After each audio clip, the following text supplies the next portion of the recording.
this needed to be done. The local sheriff, who initially investigated allegations of sex abuse on a West Texas polygamist compound, responded to withering criticism from the group that they are subjects of religious persecution. If we get a outcry for help or a call for assistance, we're going to respond to that. He says his department learned of phone calls to a crisis hotline purportedly from a 16-year-old girl named SARA Barlow living on the YEARNING for Zion Ranch in ELDORADO, Texas.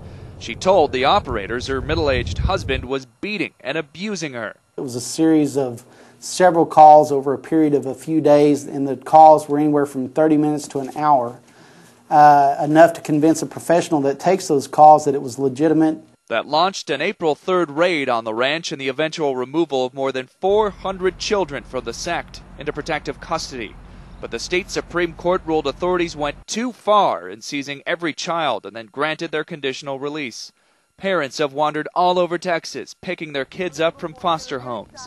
The state now says every child is back home. Oh, it's been like a nightmare.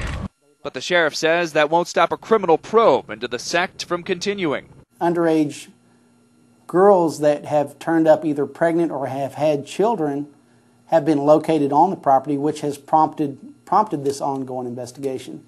Members of the Fundamentalist Church of Jesus Christ of Latter-day Saints deny all the allegations. They also point to the fact that the alleged victim hasn't been found and that the phone call is now being investigated as a possible hoax.